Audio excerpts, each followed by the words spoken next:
Everyone and আসসালামু আলাইকুম। আশা করি সবাই ভালো আছেন। আলহামদুলিল্লাহ আমিও ভালো আছি। তো আজকে দুপুরে আমি একটু ছাদে গিয়েছিলাম, মানে দুপুরের আগে আগে। তো যাই হোক, গিয়ে দেখি এত সুন্দর একটা কৃষ্ণচূড়া ফুল গাছ। তো যাই হোক, ফুল অলরেডি শেষ, আর যখন কৃষ্ণচূড়া ফুল ফুটে তখন কিন্তু একটা পরিবেশটা আলাদা অন্যরকম হয়ে যায়। তো যাই হোক, এই ফুল পছন্দ করে না এরকম লোক আমার জানাশোনা নাই। তো যাই হোক, আমি আজকে রাত্রের জন্য রান্না করবো পোলাও, গরুর মাংস, মুরগির মাংস আর হচ্ছে মুগ ডাল। তো আমি এক আইটেম করে হচ্ছে রান্না শেষ করবো। ফার্স্টে আমি পোলাও বসাই দিলাম, আর পোলার চালটা খুব সুন্দর করে আগে থেকে ধুয়ে রেখেছিলাম। আর পোলাওটা যে এত সহজে খুব অল্প সময় রান্না করা যায় সেটা আপনারাও জানেন। তো আমি অল্প সময়ের মধ্যে শর্টকাটে হচ্ছে পোলাওটা বসাই দিলাম।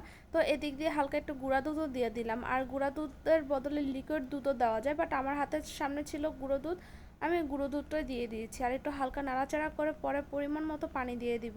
আর আমার প্রায় এখন রান্না হয় পোলাওটা। তো যাই হোক, এই তো চাল অনেকটা ফুটে গেছে, কিন্তু একটু ভাপে বসাতে হবে। তো এটা সব গুছগাছ করে একটু ভাপে বসাই দিব। আর পোলাওটা মূলত সর্বপ্রথম আমি আমার মায়ের কাছ থেকে রান্না শিখেছি। আমার মা আমাকে ফোন করে করে বলে দিয়েছে এভাবে এভাবে রান্না করতে, কারণ আমি শ্বশুরবাড়ি ফার্স্ট টাইম এসে আমি রান্না করেছি। আর আমি পোলার সাথে একটু ঘি দিয়ে দিতেছি, আর ঘি দিলেও হয় না দিলেও হয়, বাট একটু ভালো স্মেল আসে বিধে আমি সবসময় পোলার সাথে একটু ঘি দিই। আর ঘিটা উপরে দেওয়ার কারণ হচ্ছে গলে গলে নিচের দিকে নেমে যাবে, তাই আমি উপরের দিকেই দিয়ে দিলাম। আর ঘি দেওয়ার ফলে একটু কালারটাও খুব সুন্দর আসে। তো আমি পোলাও রান্না করে এখন আমি মুগ ডাল বসায় দিয়েছি। আর মুগ ডাল আগে থেকে সিদ্ধ করে রেখেছিলাম। মুগ ডাল সিদ্ধ করে যদি আমরা এভাবে একটু ঘুটুনি দিয়ে ঘুটে দেয় তাহলে কিন্তু ডালটা অনেক সুন্দর হয়, খেতেও স্বাদ হয়, একটু ঘন ঘনও হয়।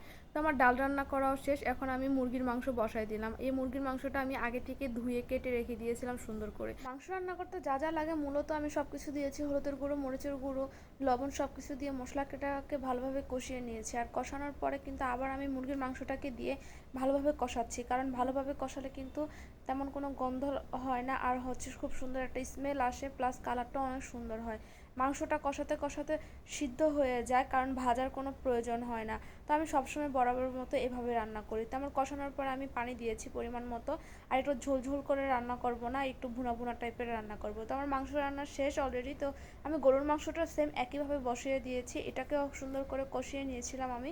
তো যাই হোক, কালারটা দেখছেন কি সুন্দর এসেছে, আর হচ্ছে খুব সুন্দর একটা স্মেলও আসছে। আজকে রাতের জন্য এই রান্নাগুলো সন্ধ্যায় আমি বসিয়ে দিয়েছি, যাতে রাতে পুরো সম্পূর্ণ হয়ে যায়। তো এই তো আজকে ভিডিওটা আমার এ পর্যন্ত। সবাই ভালো থাকবেন।